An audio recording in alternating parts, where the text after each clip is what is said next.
আজিৰ পৰা বহুত বছৰ আগত 1974 চন তেতিয়া আমি খুবেই শিশু আছিলোঁ। তেতিয়াই আমাৰ ইয়াত আমাৰ অগ্ৰজসকলে এই স্থানলৈকে এই শ্ৰীকৃষ্ণৰ ৰাসলীলা যাত্ৰা ইয়ালৈ লৈ আহিলে। তেখেতলোকৰ অনুপ্ৰেৰণাতে আমি সেই তেতিয়াৰ পৰাই নাচি বাগি আজি বহুত দীৰ্ঘতম 49 বছৰে ৰাস পালন কৰি আহিছোঁ। আৰু ইয়াতে আমি ভগৱান শ্ৰীকৃষ্ণক আমি বিচাৰি পাইছোঁ। এয়া আমাৰ মন্দিৰ স্বৰূপ। ইয়াতে সেইকাৰণে আমাৰ গোটেই অঞ্চলটোতে আমাৰ ৰাস গুণ গৰিমা বিয়পি পৰিছে। আমি এতিয়া সেইসকল সুধীবৃন্দ আৰু আমাৰ সংস্কৃতিপ্ৰেমী ৰাইজলৈ অনুৰোধ জনাইছোঁ, আহক এইবাৰো আমাৰ 50তম বৰ্ষ সোণালী জয়ন্তী সকলোৱে লাগি ভাগি উদযাপন কৰোঁ, ভগৱান শ্ৰীকৃষ্ণক বিচাৰোঁ। এয়াই মোৰ কথা। আমি কমাৰবন্ধা গোলাঘাটৰ পূব প্ৰান্তৰ ৰাইডিঙা বামুণগাঁও এই ৰংগমঞ্চত বিগত 49 বছৰে ৰাস উদযাপন কৰি আহিছোঁ। লক্ষজনৰ সমাৱেশ হয় ইয়াত। এইবাৰো আমি আশা কৰিছোঁ লক্ষজনৰ সমাৱেশ হ'ব, যিহেতু এইবাৰ আমাৰ সোণালী জয়ন্তী।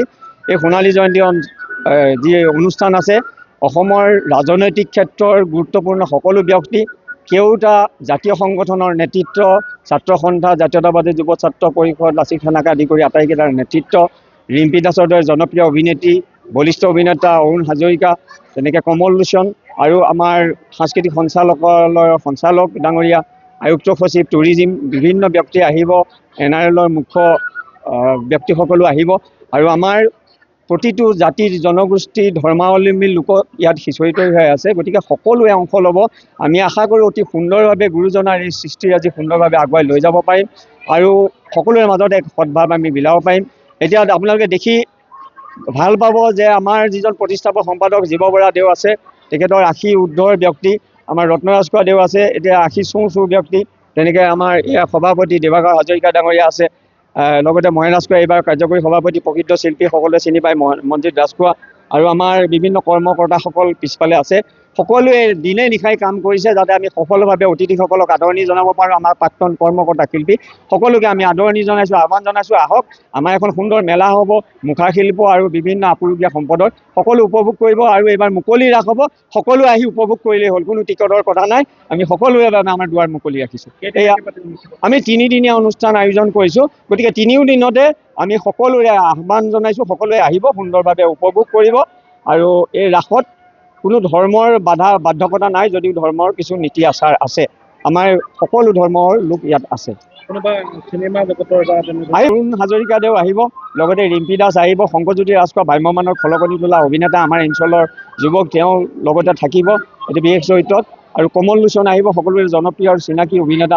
গতিকে ৰাজনৈতিক, সামাজিক সকলো ক্ষেত্ৰৰ ব্যক্তিক আমি আহ্বান জনাইছোঁ, আহিব, সকলো আহিব। কলা চৰ্চা মণ্ডলৰ সৌজন্যত আমাৰ ভগৱান শ্ৰীকৃষ্ণৰ ৰাসলীলা ও ৰাসযাত্ৰা আমাৰ এবছৰ দুবছৰ কৰি আহি 1974 চনতে আৰম্ভ কৰা এই ৰাস আজি 50 বছৰত আমাৰ ভৰি দিছেহি।